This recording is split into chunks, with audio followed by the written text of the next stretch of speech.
The Pythagorean Theorem Converse. When you have a theorem, you can have a converse. And the converse is basically the theorem said backwards in the other direction. And the converse can be true as well. So the converse can be a theorem itself. So what would be the converse of the Pythagorean theorem? So what we had written here, we're just going to say it in the reverse order. The theorem said, if we have a right angle, in other words, in the beginning we know it's a right triangle, we can then conclude that that formula will be true. But what would be the opposite order of that?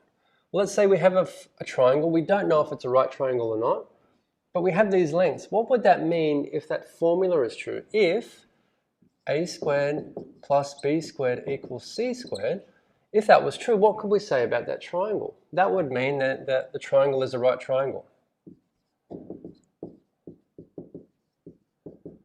Okay, so that is the converse of the Pythagorean theorem. If you have a triangle and a squared plus b squared equals c squared, where c is the longest side, and it's true, that would mean that c is a hypotenuse and we have a right triangle. Okay, so that is the converse of the Pythagorean theorem. Now let's apply that one more example. Tell whether the triangles with these side lengths are going to be right triangles.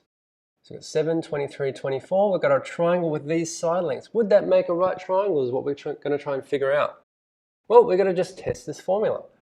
C is always going to be the longest side, so that will be C, and we can just say A or B.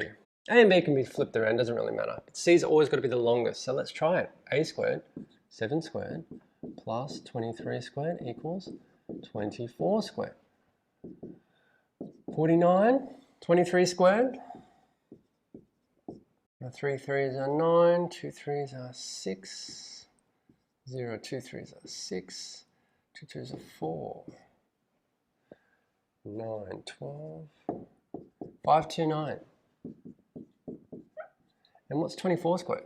24, 4 4s are 16, 4 2s are 8, 1's 9, 0, 2 4s are 8, 2 2s are 4, 6, 17, 5 7 6.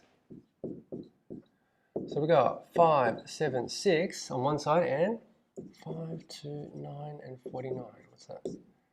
18, 2, 3, 3, 4, 7, 5, 7, 8. 5, 7, 8. That gives us 578 equals 576. Not quite, very close. Okay, that's almost a right triangle. It'll probably look very, very close to 90, but it's not. Okay, not true. So not a right triangle.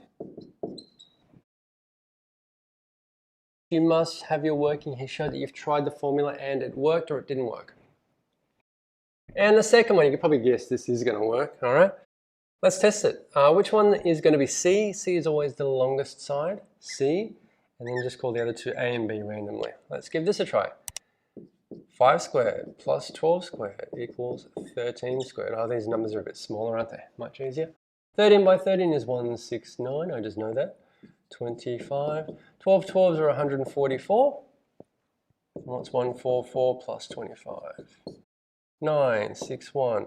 So you get 169 equals 169. It's got to be perfect. And this time it is.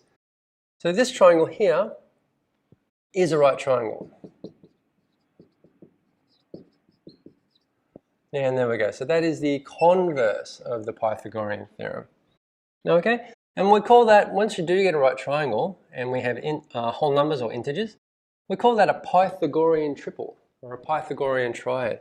And multiples of these will also work. So if I multiplied everything here by 2, 10, 24, 26, this is also a Pythagorean triple, okay? If you tested a squared plus b squared equals c squared, that is also true.